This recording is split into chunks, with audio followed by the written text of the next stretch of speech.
Om Sahana Bhavatu Sahanau Bhunaktu Saha Viryam Karavavahai Tejasvinavadhitamastu ma vidvishavahai.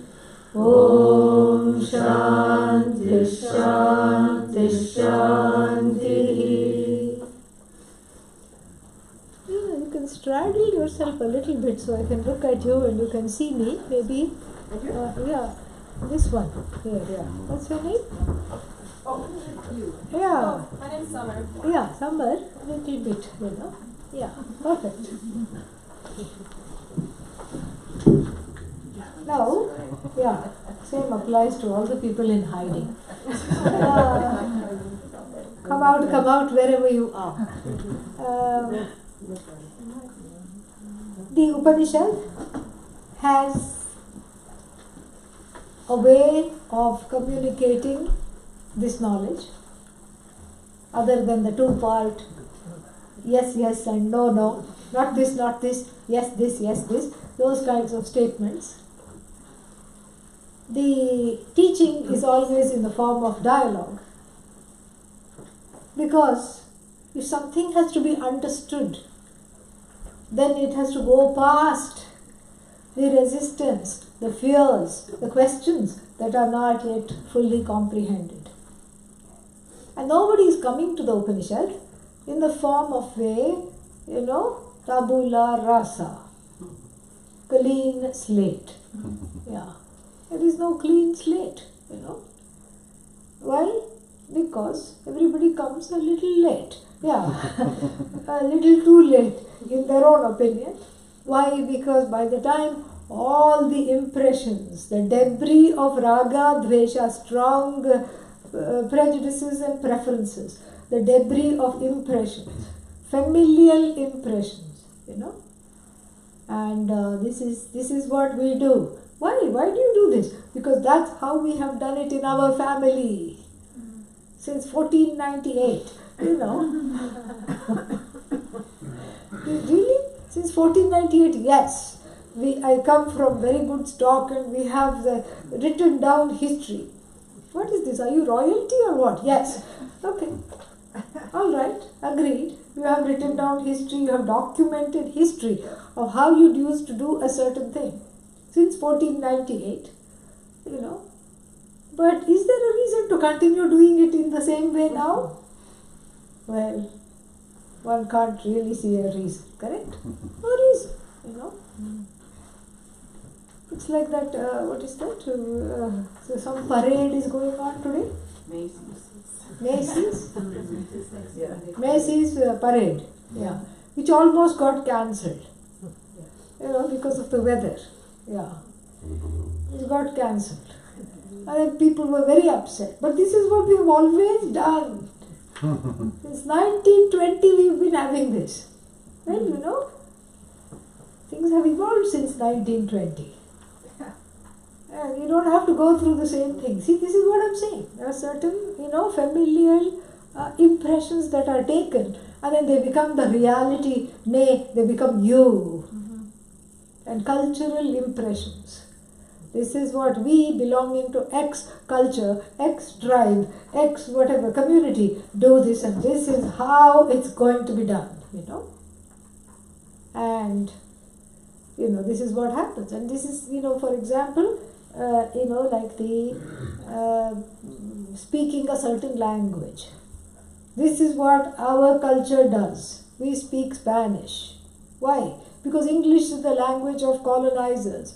Well, historically, if you really want to argue this point, Spanish is also the language of previous colonizers. You see? So, speak Spanish if you want, no problem. But be aware that this is also the same thing. If you are avoiding one, then, you can update the reasons why you are avoiding English. That's all it is. This is what is the mindful participation in life is not there. It is this kind of a group think, or a group rather non-think. Group non-think rather it should be called. And so cultural identities, and familiar identities, and identities, belonging to certain ethnic groups, ethnicity. This is how all the Scottish people do, and I am 100 Scottish, so I'm going to do like this. This is what it is. Do it, no problem. But the thing is, be mindful of this. This is kind of a automatic identity. This is what is being questioned. And then national identity. This is a very big thing. Transnational identity. And another huge thing, religious identity. That has led to so much blood being shed all over the world. Religious identity. And what is this religious identity? I will kill for what I believe in. Why? Because my religion talks about love and compassion. So in the name of love and compassion, you are going to commit violence? Shut up. This is all backwards. And so these kinds of, so there is a kind of a debris, a growing accumulation of all kinds of ideologies, ideas, identities just wrapped into one. Remember those thugs? It's like the thugs have now morphed into this person. In fact, it's very difficult to see where is the person and where is the thug, because the thug has gone under the skin, under the shirt. That's why the sage hits the person, not the thugs. The thugs have become part of the person. So all these have, the person is coming with all kinds of things, and plus of course there is school, and then the school teaches you certain things, and then there is college. It will teach you how to argue, whether it teaches or not we don't know, but you know how to argue, and you know how to make it sound logical. Yeah. And then then you go for a job. That also teaches you certain, there is a kind of a job culture and a job identity. I am an engineer, I am a teacher, I am this and that. And then, if we are not instructed with the Upanishad, you can even give up everything and become a sannyasi. Some sannyasis don't believe in Vedanta, they just want to lead a sannyasi life, that is it. How? Don't ask. But such lineages exist. So, you can become a sannyasi, but still, then you are attached to the idea, I am a monk, and you're just monkeying around with the concept, that's all, And so this kind of a wrong, so to speak, kind of a hold of various beliefs, notions, as part and parcel of one's own identity, makes it so that any kind of a teaching, if it is to be effective, has to leave room for questions and answers. It's a dialogue. It has to be a dialogue. It cannot not be a dialogue.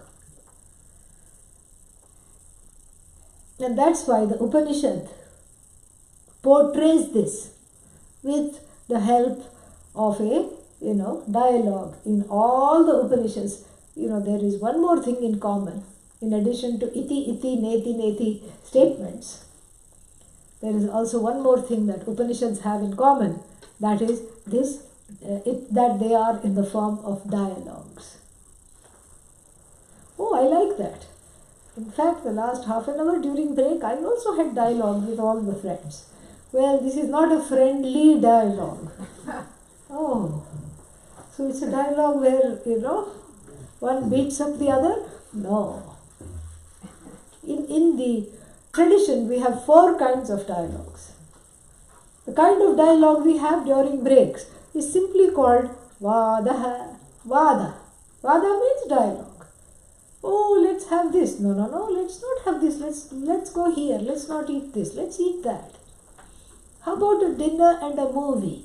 I think we should just choose one, because I'll be too tired for both. This is a regular dialogue where certain, things are negotiated between equals. Then there is a special kind of a dialogue, and this word called samvada, where prefix some is attached to the word vada, a special dialogue, some means an auspicious dialogue, a special dialogue, a wonderful dialogue. It is only applicable to a conversation between the student and the teacher. You know? And here we have to be very, very careful, because the Upanishad herself teaches how to talk to the teacher. And if you don't know how to talk to the teacher, the knowledge will not go in. That is one basic thing you have got to learn. You have got to learn how to engage with the teacher and where are the limits, of this engagement. Because the thing is that the student goes to the teacher to learn something that they don't know, right? Because the Upanishad, graces the head with the help, of the mouth of the teacher. Graces the ear of the student. So that's why it's called ear to mouth parampara. From the parampara lineage. Para plus apara, parampara. Para, that which came before, apara, that which is going to come later, parampara. So this parampara, it's a nice word, isn't it? To keep repeating, parampara. So this parampara, this lineage, is an ear to mouth lineage. Karna parampara. So the student hears it with the ear, assimilates it in the heart, and then out it comes through the mouth, and then now the student is no longer student has become the teacher, and then the mouth searches, the mouth then, broadcasts to nearby pair of ears who come, who come riveted to hear this, and those ears then, internalize this knowledge through the ears, and then again it comes out through the mouth. So it's a, ear to mouth, resuscitation of the individual and also of this knowledge.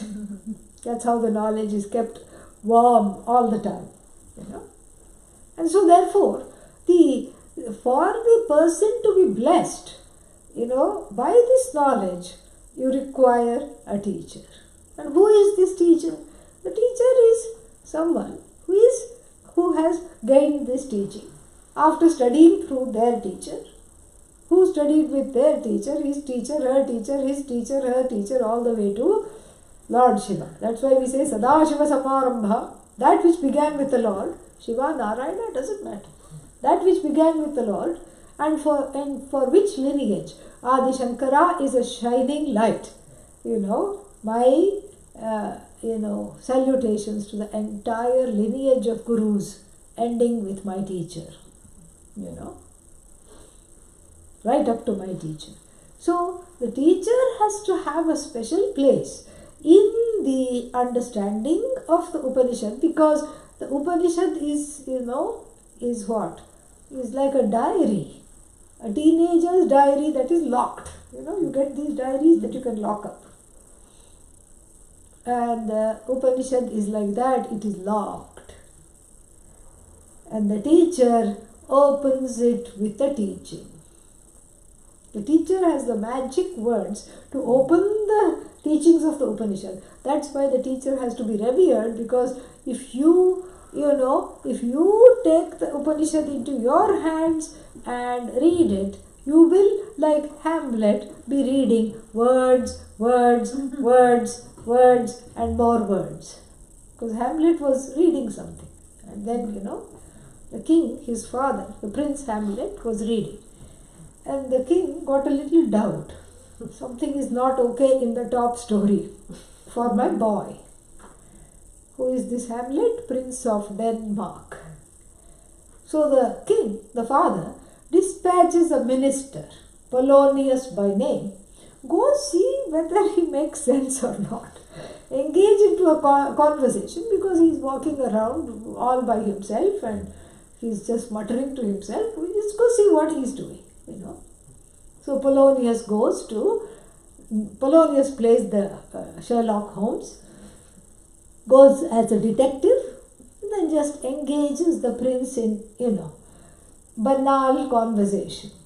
So, Your Highness, what are you doing? Reading. He finds him sitting and reading a book. What are you reading? And You should say, he should have said the title of the book. Or he should have talked about the gist of the story or whatever he is reading. But instead, he has a faraway look and he says, words, words, words. Polonius makes his own notes, goes and reports to the king.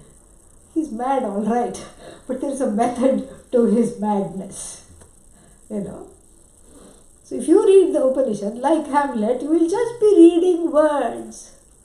The meanings will elude you forever. Why? Because the meanings are to be activated by the teacher. So, the teacher is the activating agent that makes the knowledge rise in the heart. And so, it behooves you, to be nice to the teacher. If you need this knowledge, If you're not nice to the teacher will not teach. So why should the teacher be abused and teach? No reason for the teacher to teach, in fact. The teacher teaches out of compassion, and the teacher teaches when there is a strong will, when the teacher perceives a strong willingness to learn. So, the teacher does not have a pressure to teach, because this knowledge is the knowledge that removes all pressures. So therefore, to make the teacher teach, every Upanishad and every Vedanta text says, having pleased the teacher. I always used to wonder, why should the teacher, is the teacher depressed that you have to kind of, make the teacher happy? No. But from the standpoint of the ignorant student, or the student who is in the process of gaining this knowledge, one has to know how to relate to the teacher. And being nice to the teacher means learning how to relate to the teacher. Why? Even here, when he asks a question, Janaka keeps offering Yagyavalkya 1,000 head of cattle. Very, at very distinct, things. Is it a bribe? No. Come on, answer this question and I'll give you, 1,000 cows, prime cows, Jersey cows, milky cows. You'll be so rich. You won't know what to do with the cream. And you won't know how much, how much will you sell and what not. You will be very rich. So in the olden days, when cows were given, enough land for grazing was also given along with the cows, because the cows are not just going to come like that. So Janaka is a king. So real estate plus, cattle. So everywhere, you can read, as you read the translation, you will see that he keeps offering him cows. And then this is not a bribe. This is to be seen as Shraddha. Shraddha means, a reverence. An unshaking reverence that is cultivated. Not towards the teacher, but towards the knowledge. And the knowledge is contingent upon the teacher. So really, it is towards the teacher. Because without the teacher, there is no knowledge. And I don't know, so I come in a place of humility. So you don't tell the teacher off. Some people do that. That's why I have to say this. Teacher says something, You don't like what the teacher said, you fire off an email to the teacher, You don't do that. You have to be respectful at all times if you want the knowledge. Now, if you want to get into a boxing match with the teacher, bring it on. That's all. That's not the point. Bring it on means you are fighting with yourself. Because who is the teacher? It's you. It's not separate from you.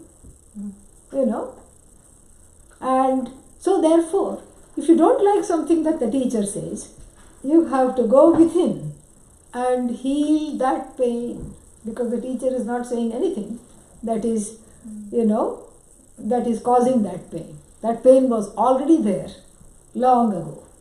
And so therefore, the centrality of the teacher is discussed at length in the Mundaka Upanishad. Tad vijnanartham gurumeva adhigachet. In order to understand how one is not the doer, one is not the done-in, and how to get rid of the complexes, the only hope, the only thing to do is to approach the teacher. from a place of humility, from a place of wanting to learn, rather than demanding you have to teach me right now. That's not going to work, And so, therefore, this, all the Upanishads talk about the teacher, the reverence needing to be cultivated by the student for the teacher, the reverence which is a devotional reverence. And that's why it is called Samvada. And then there are two other kinds of dialogue, I was saying, dialogues. And it is called, the third one is called Jalpa. Jalpa goes something like this. Whatever you say, I'm not listening. Yeah. I'm not listening. You can say whatever you want. I'm going to continue to believe whatever I want. This is called Jalpa. This is the bread and butter of most interfaith, so-called interfaith dialogues. Everybody comes to the podium, talks about their own tradition and goes away. There's no engagement. There's no interfaith. Yeah. That's all it is. And then most of the time when the one person is speaking about their tradition, the other people are snoozing. This happened to me. Yeah. There are witnesses here in this very room. You can talk to them at the next break. And, so like this is Jalpa. And there is an even worse form of dialogue, supposedly dialogue, in this fourfold dialogues, which is called Vitanda. Vitanda means anything that you say is wrong. You know why? Because you said it. And I don't like the looks of you. So, I don't like your guts, I don't like your looks, because you said it, it's wrong. Vitanda. And it's very easy to see how, Vitanda has a role in one's life, because there are certain people that tick you off so much that you just don't listen to them, And that's why it becomes holiday gatherings become very difficult. That's why we are having this retreat. So, to give you a good excuse to not argue with loved ones. Okay? I'm being spiritual.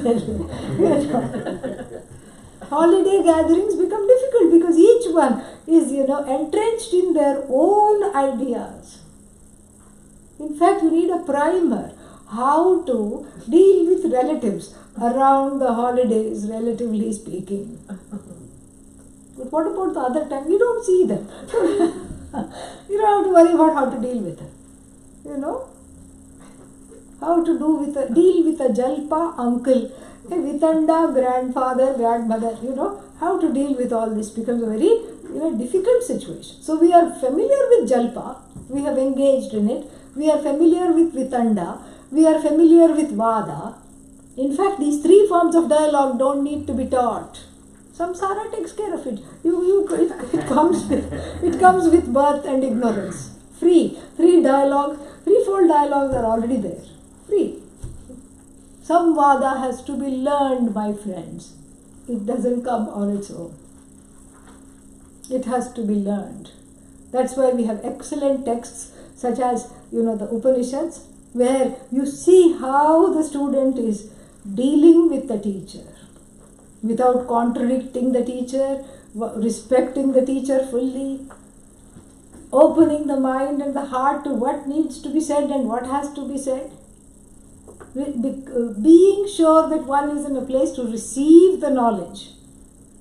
And then another excellent source of guide of how to brush up on Samvada is the Bhagavad Gita. Buddhim mohayasi iva me, Arjuna says. You are as though confusing me. I'm as though confused. Of course, you can never confuse me, but I feel confused. And this is in fact what therapists talk about. Talk in I statements, not in you statements.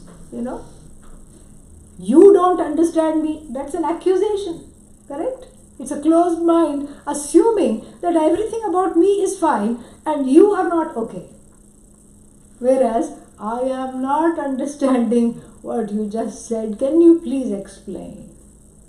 There is a humility in the latter.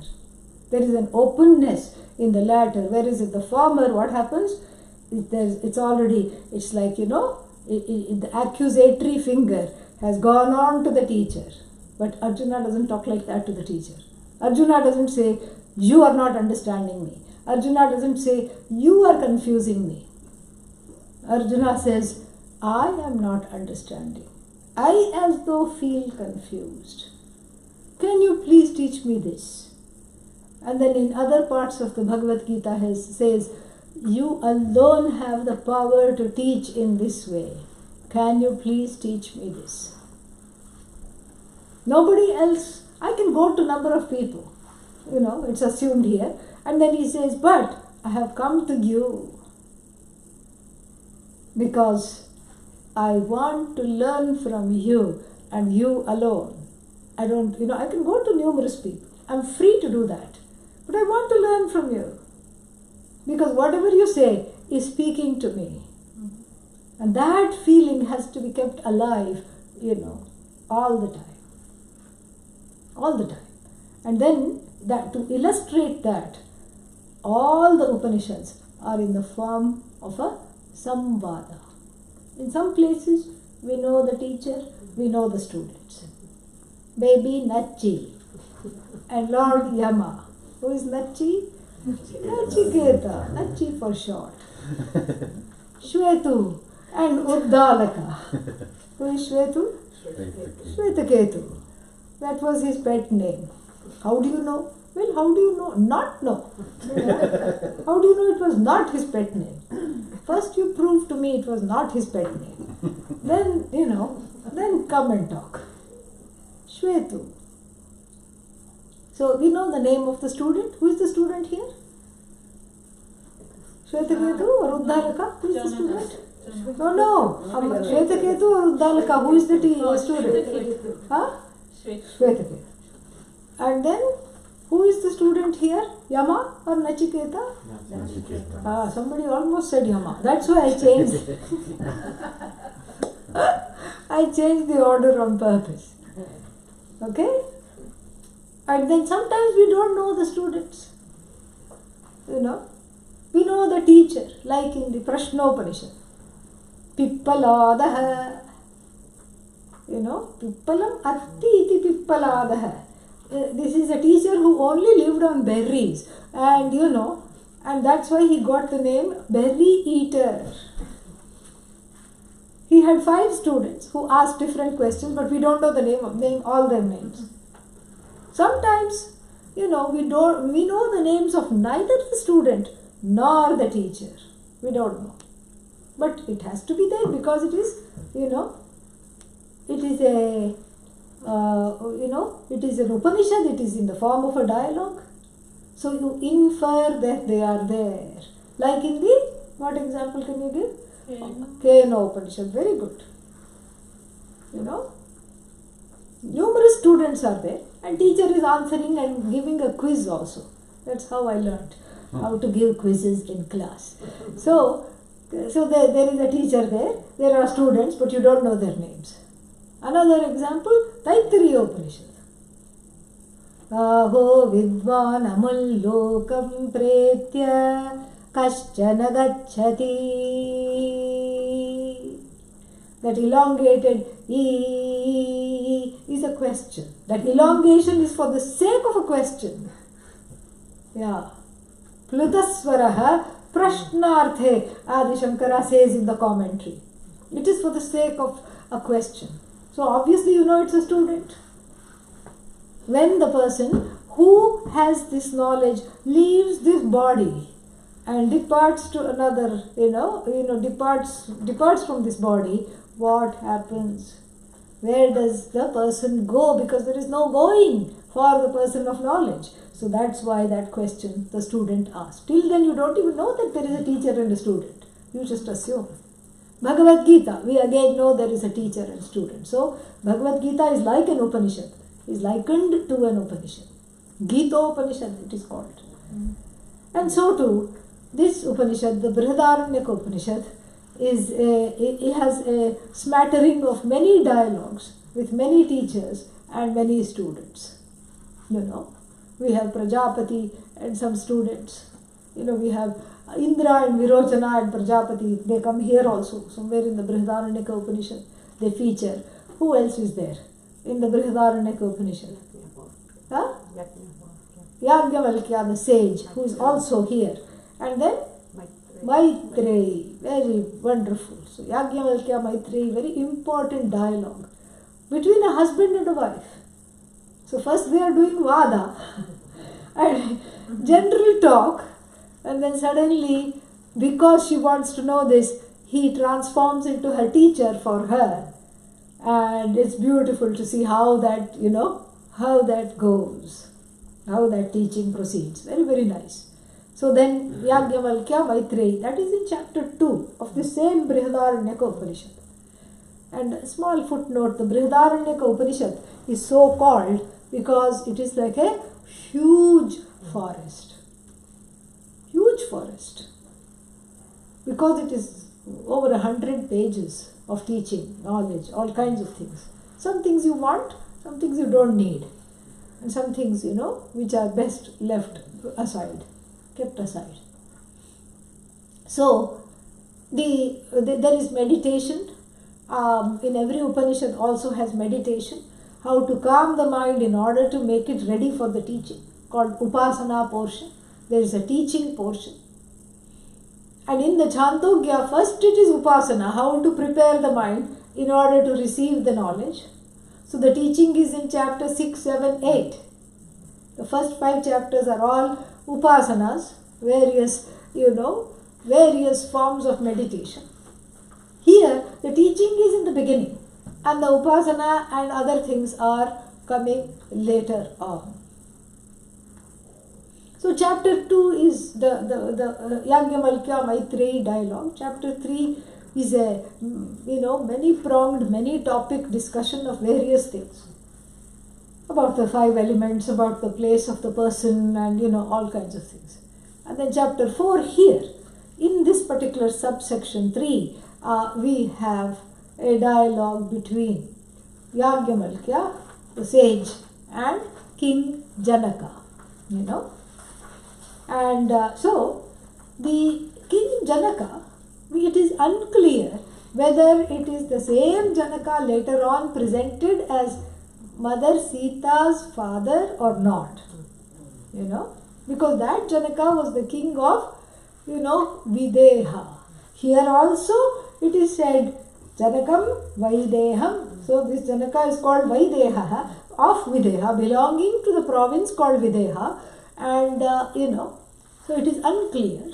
But the general consensus is, since the Upanishads were written at a different time, are older than the Ramayana, then written means channeled at a different time, then we have to take them as 2 different Janakas.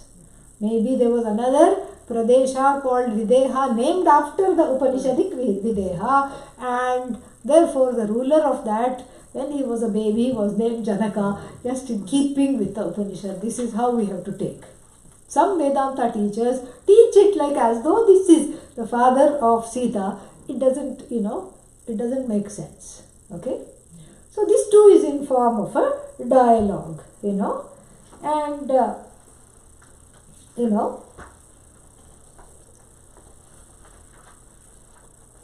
now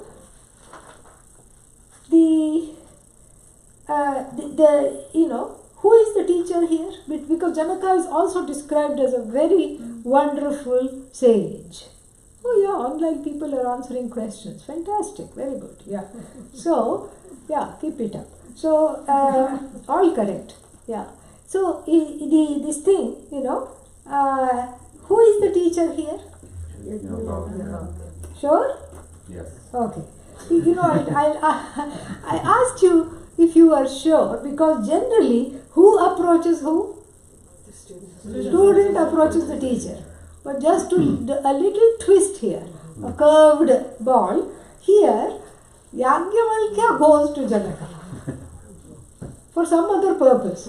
Okay? Maybe to say, I think I've not had like palace food for a long time. You know, the bhikshas have been very sparse, and you know, I need palace bhiksha. Maybe he went for that, or maybe he went for some other purpose. And it is clear that this was not their first dialogue, they've had many other dialogues. But he went with a sankalpa. He went with a sankalpa, I'm just going to quietly go, you know, eat quietly without saying anything, eat or drink or whatever I have come, the purpose for which I have approached this king, and quietly shimmy off without saying anything. Okay? That is his sankalpa. Yeah. So, you know, maybe he was going for palace. I'm just imagining. I mean, what else, sage like Yagyavalkya, why will he go to the palace? For the food. That's all. Just my imagination.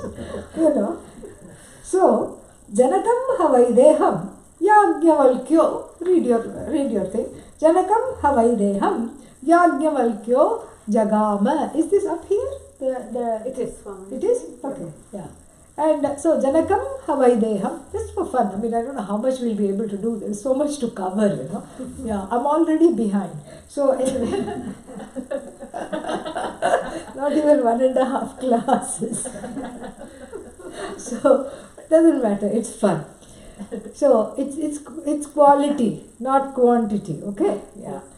So Janakam Havaideham Yagyavalkyo Jagama. So we always have to catch hold of the word. Jagama, went. Went when? A long time ago. Okay? So, once upon a time, Yagyavalkya, that's what it means. Jagama means once upon a time, Yagyavalkya the sage went to Janaka. Who is Janaka? Vaideha. Videhasya Raja. Belonging to, Videhe Bhavam Vaideham Vaideha. So belonging to Videha, Tadhita this is. So Vaideha. So this, the one who was the Raja of Videha Pradesha, a kingdom of Videha, he went. And then Saha. Who is Saha? He. Who is this he? There are two he's now. Saha means Yagyavalkya, the one who comes first here is Saha. So this, the subject Yagyavalkya, mene, thought to himself.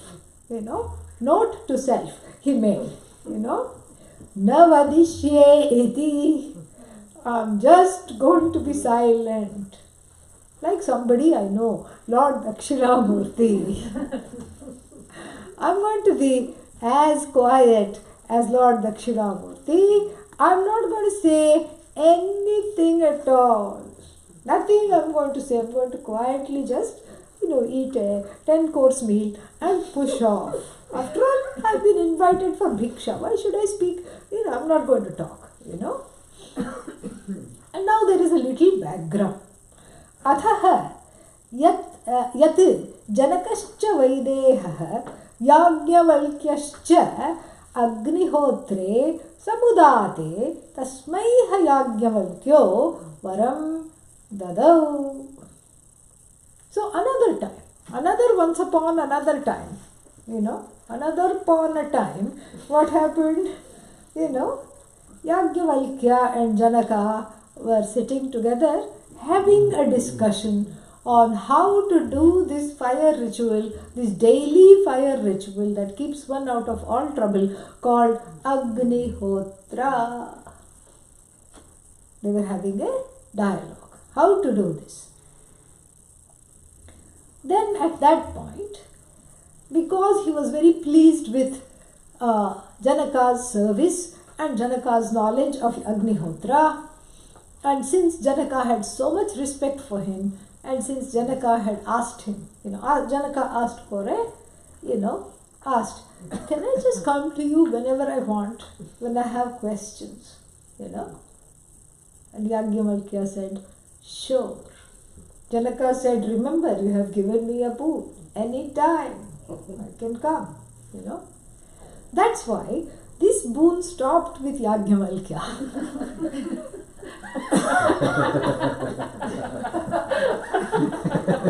Learning from this, the successive teachers did not give this boon. Because think about it, Yagyavalkya could be sleeping And then, Janaka shakes him, I have a question. And he has to answer because he has given a boon. And then Janaka is a very evolved student. In fact, he is already very knowledgeable. And Janaka is the teacher in some portions of the Brihadaranyaka Upanishad. And Yajnavalkya sends his brahmacharis to Janaka to be trained. Very interesting. So, you see, this is what is the same King Janaka. One sage, I don't know if it was Yajnavalkya or some other sage, sent the brahmacharis, the novitiates, to be trained under King Janaka. And the King Janaka is signing edicts and then proclaiming something, and at the same time just completely being in his own self without any afflictions, affectations, nothing. And this unsuspecting brahmachari comes. I am on a, study abroad program. From the forest I have come to the palace. 1 semester, study abroad program. And, okay, welcome. I have come to learn from you. Okay, there is a test. You go on a palace tour first. Oh, great, I'll go on a palace tour. Remember this story? I've told you this story. What happens in the story? So he gives him, it must have been around Diwali time, I always think, because he gives him 2 oil lamps filled to the brim with oil. And he says, there is a small condition. Take these oil lamps from room to room and you have to come back without spilling a single drop. And the brahmachari is very conscientious. Of course, my guru has sent me, and if I mess this up, it will tell on my guru. I have a lot of shraddha to my guru, so I have to do this correctly. And he brings it, and there are 1,001 rooms in the palace. And he sees all the rooms and goes on a tour, and he's thrilled with himself. Oh, please, oil drops, don't, this is the last, last leg, don't give up on me. Saying this, he brings it to the brim, very beaming, he's very proud of himself. Hey Rajan, oh king, look. Oh king turned guru, look, I have not spilt anything. And very good, set the lamps aside. Now, what was in room 432? What? I didn't see anything. Are you crazy? How could I have seen anything when these stupid lamps I have to, monitor? Well, my dear son, you have failed the test. Go back with the lamps and then make sure you see all the details. What pillars, what carving, what stained glass, pictures, everything. And then come back and describe to me. This was Janaka as a teacher, experiential teaching. So you see, Janaka is not an ordinary student. So the boon that Yajnavalkya gives because Janaka will not abuse it. Yeah. So in Kali Yuga, even without giving the boon, it is not a good situation. So you imagine if the teacher said, oh, approach me anytime, difficult.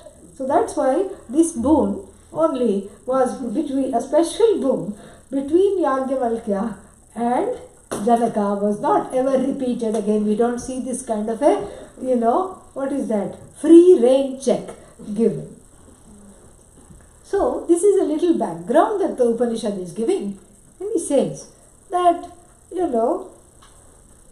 please, you please do this, you please let me ask you any question. And Yajnavalkya had said, Am means what? Not mango. Am means yes. Okay. Ask any question anytime, no problem. Saha kama prashnameva vavre. Vavre means he had really repeatedly asked. Kama prashna means any question that he liked. Anytime. And Yajnavalkya tagam ha asmai dadau. He had given that boon into him in good, he had given him his word. Tagam ha samradeva purvam papracha. So although Janaka approached Yajnavalkya, it was Yajnavalkya who first spoke and addressed Janaka in the form of a question. You know? And let us see the question. And I want you to repeat this. Yajnavalkya. He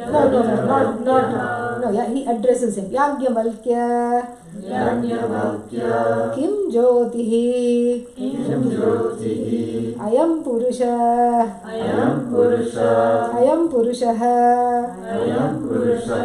Iti. Aditya Jyotihi. Samrad. Iti hovacha. Adityena. Eva. Ayam. Jyotisha. Aste. Palyayate. Karma kurute. Vipalyeti. Iti. Evam.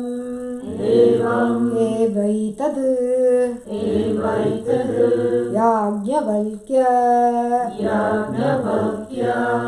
Astamita.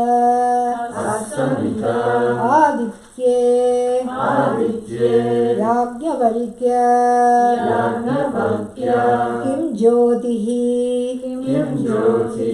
Evayam Purushaha. Iti. Chandrama evasya. Jyotihi. Bhavatiti. Chandramasa. Evayam. Jyotisha. Aste. Palyayate.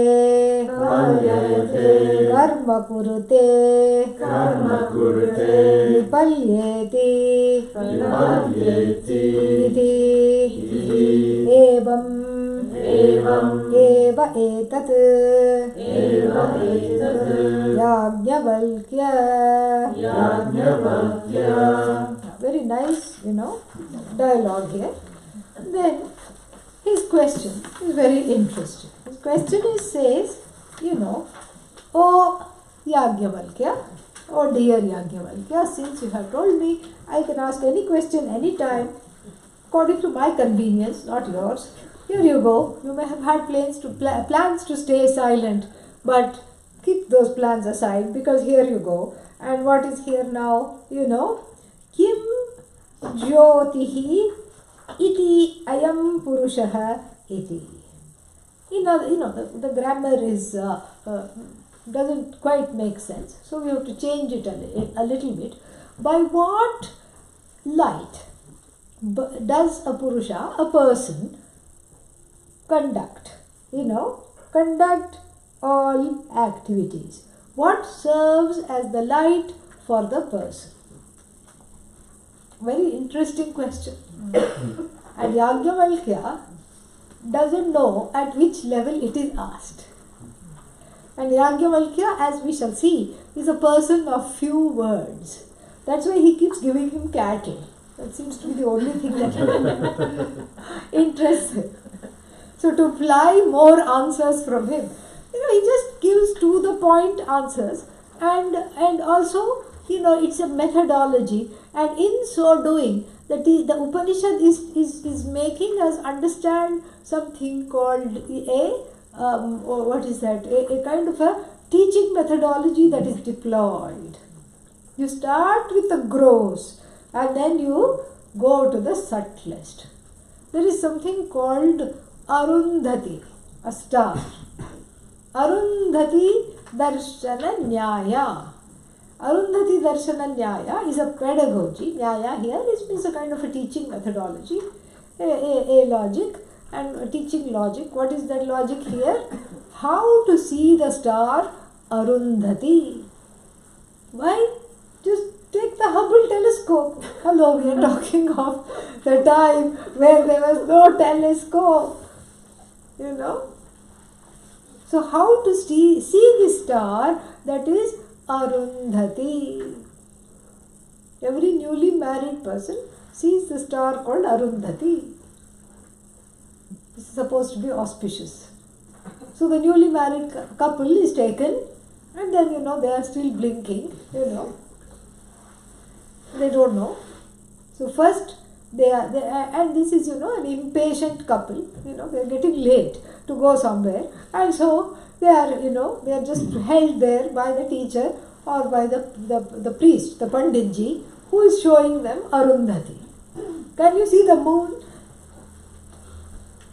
Where's the moon? Is that Arundhati? No. Go to the left of the moon. Can you see that bright star? Oh yeah, is that Arundhati?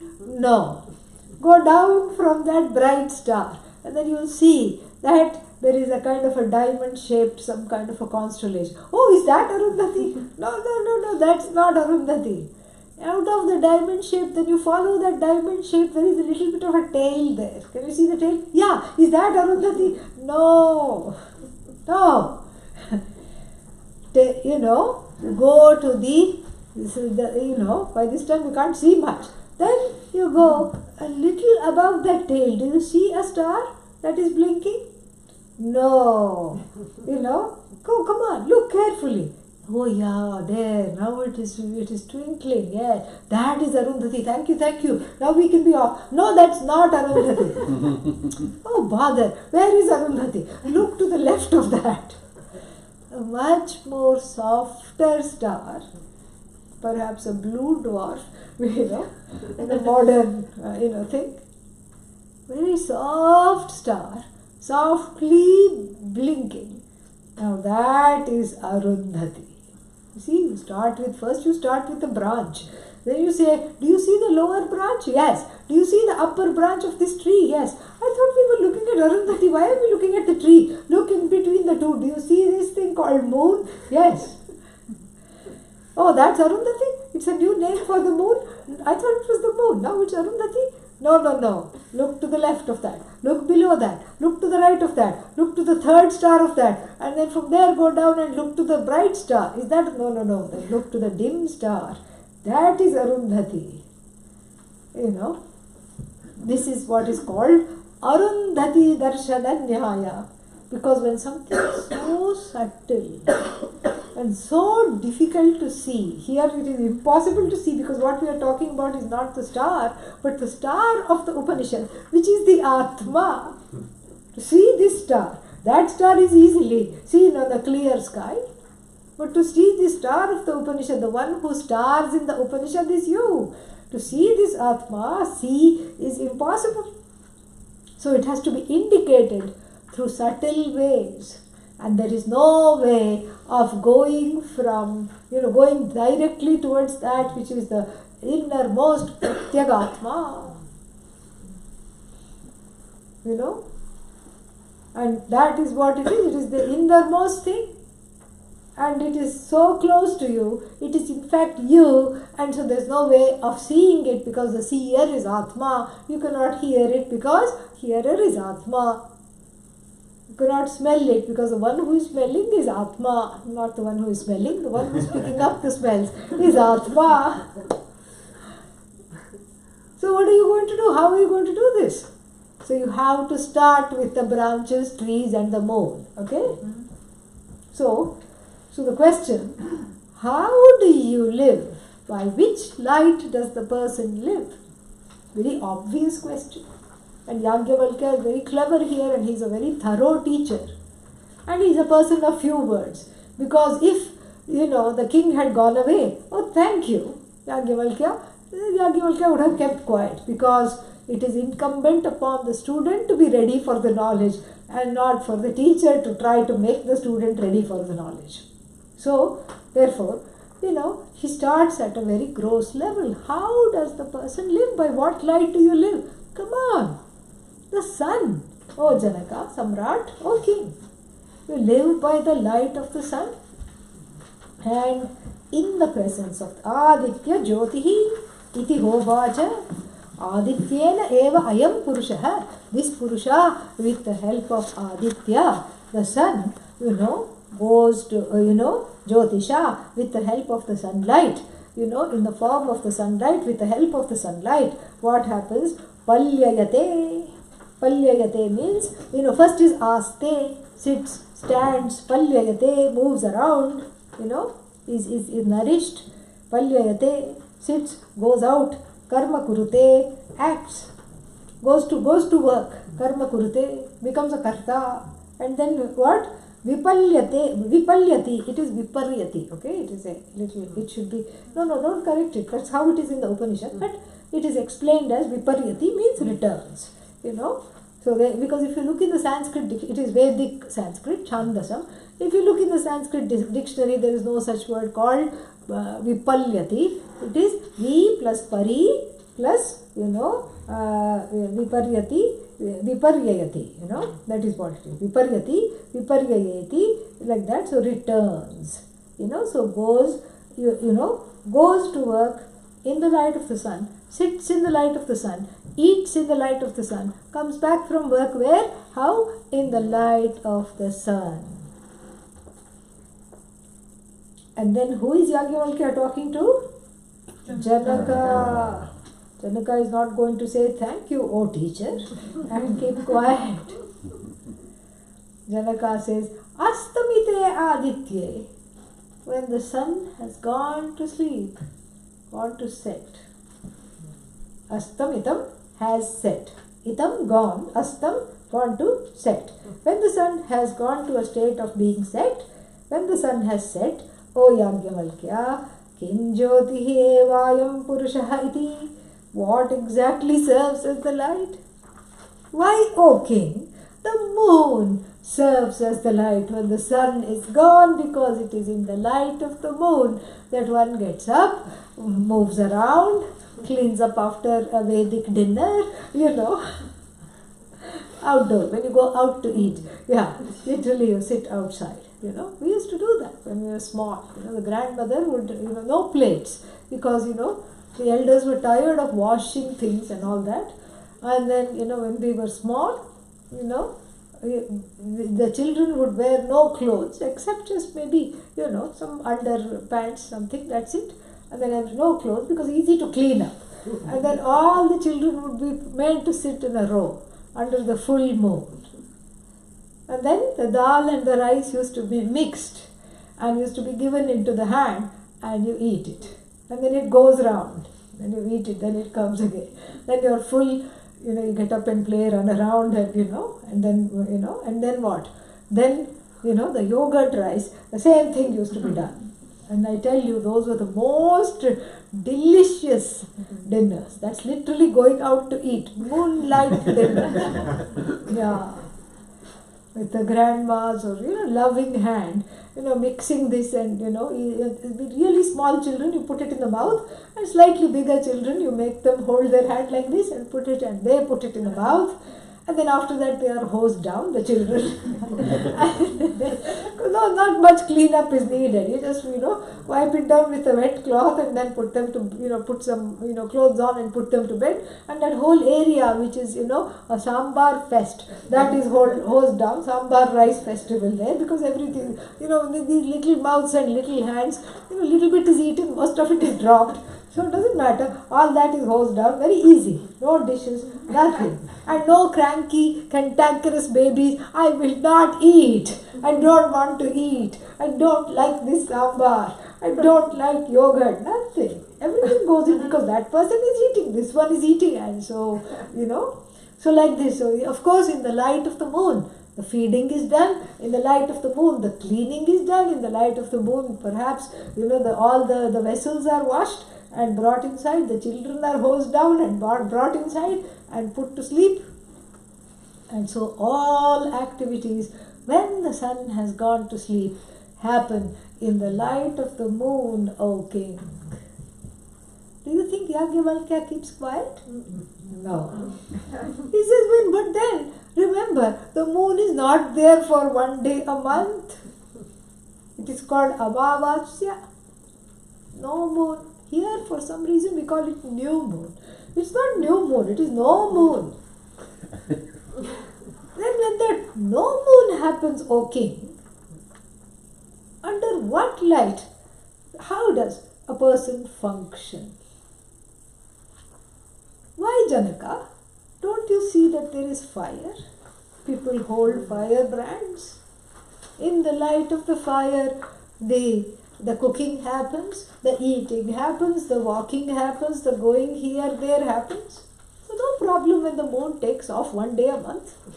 It also needs a holiday. Poor thing, let it have a holiday. We are okay because we have fire. This class is going to go, go over a little bit because I want to bring it to a certain place and make it stay. So when the fire is not there, let us say that all the wood has been exhausted. Hypothetical question. Or there is wood, but it has been rained on, it is wet wood. Only smoke comes, no light comes if you try to light it. You don't have a firebrand, you have a smoke brand. Then, Yagyavalkya, what serves as a light for this person? No stars, you have to now do some interpolations. You have to add no stars, no lightning. Let's say it's pitch dark, no sun, no moon, no fire.